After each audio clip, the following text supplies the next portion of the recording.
तो गरीबदास साहिब जी ने परमेश्वर के विषय बताया कि अवधू जोड़ अलग से यारी, लाओ उन मनी तारी।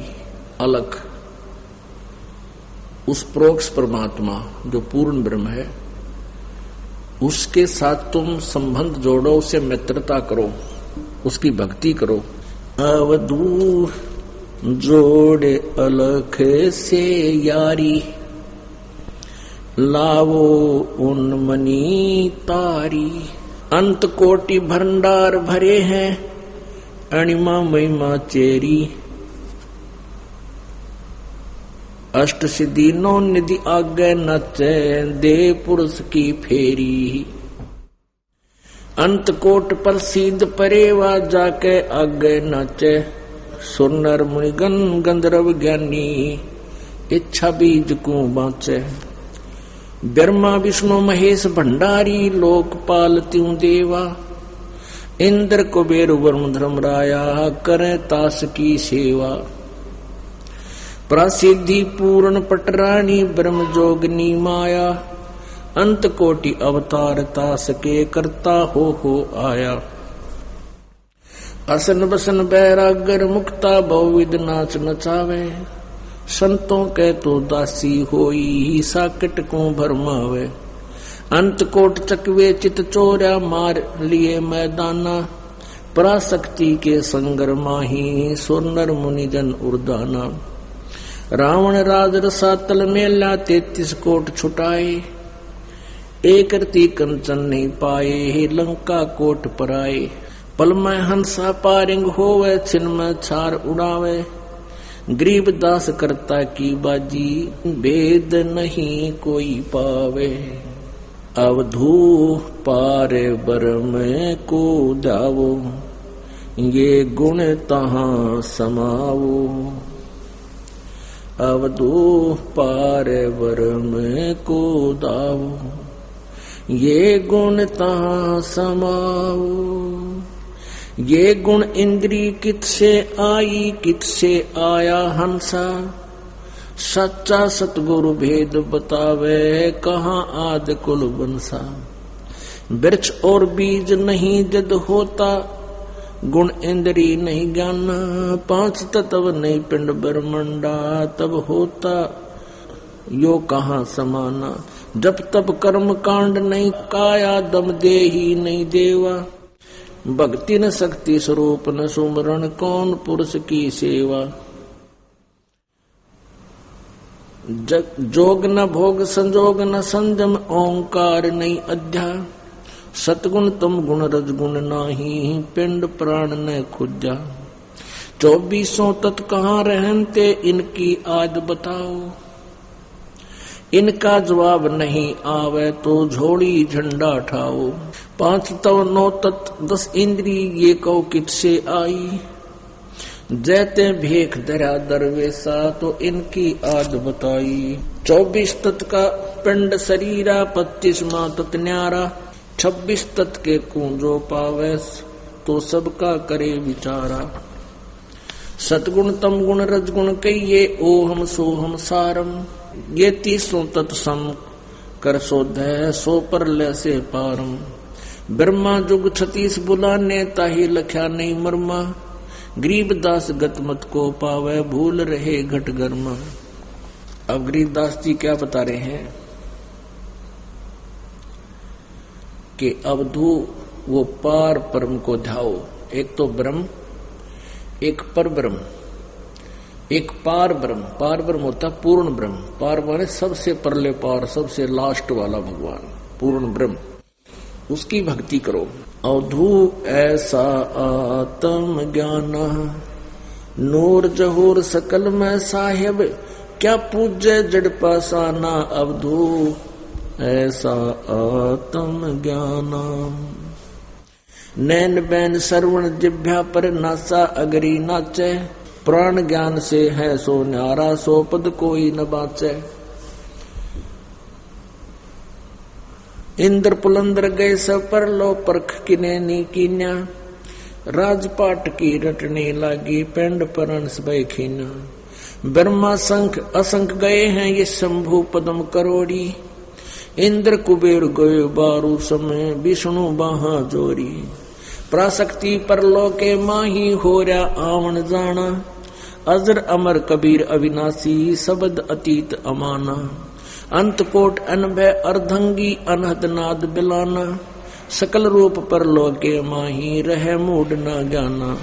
पारस लोह कला उसी की, चंद सूर मठधारी, कच्छ मच कूरम शेष लग, परलो करत मुरारी। महाकाल पर मालिक साहेब, सतपुरुष अविनाशी।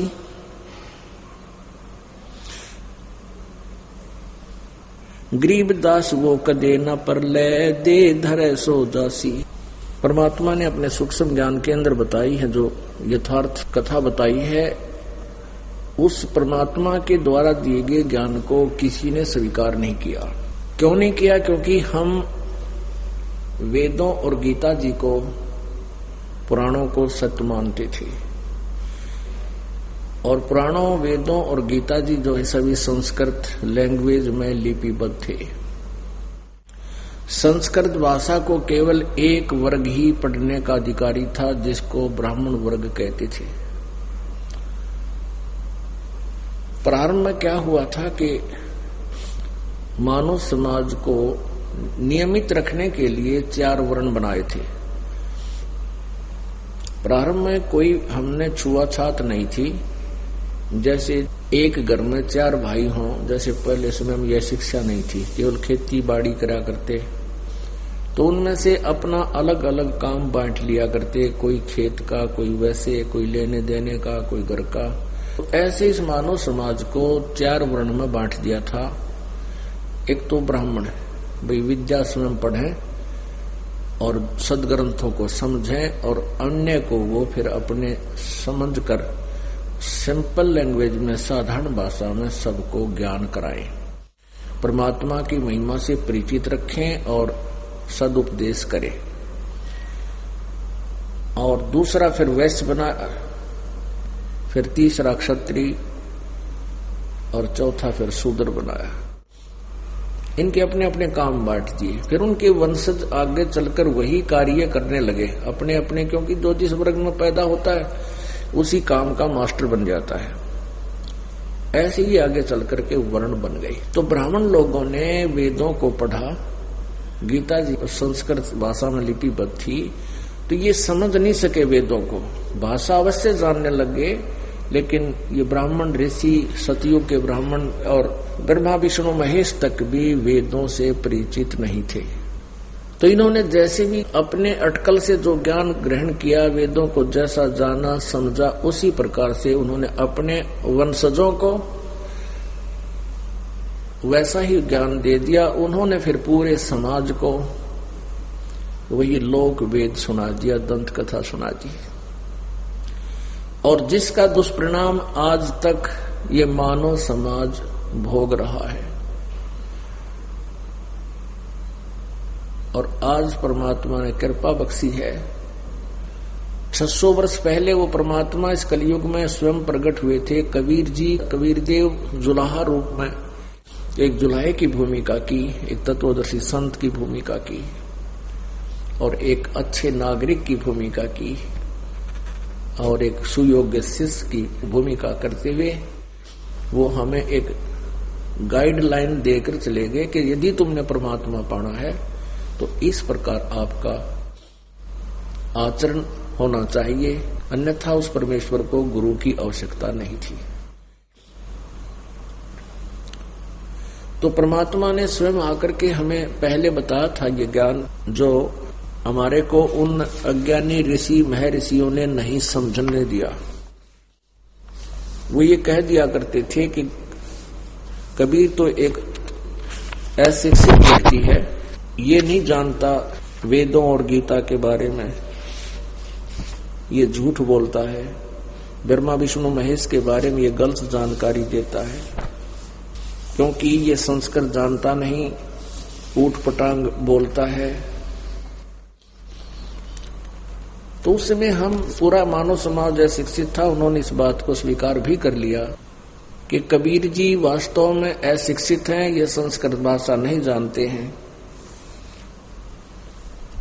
और ब्रह्मा विष्णु महेश जी के बारे में ये गलत ज्ञान दे रहे हैं। पुण्यात्माओं, अभी आप जी ने सुना कि सतयुग के ब्राह्मणों को ज्ञान नहीं था, ब्रह्मा विष्णु महेश को भी वेद ज्ञान नहीं था। ये बात प्रथम बार किसी भी हिंदू समाज के गले नहीं उतर सकती, क्योंकि हमने लोकवेद दंत कथा घनी सुन रखी है। और उस लोकवेद में केवल अज्ञान हमें सुनाया गया है, वेदों और गीता और पुराणों के विरुद्ध हमें ज्ञान सुनाया गया था। उसके लिए हमने थोड़ा सा उन्हीं सदग्रंथों का सहयोग लेना पड़ेगा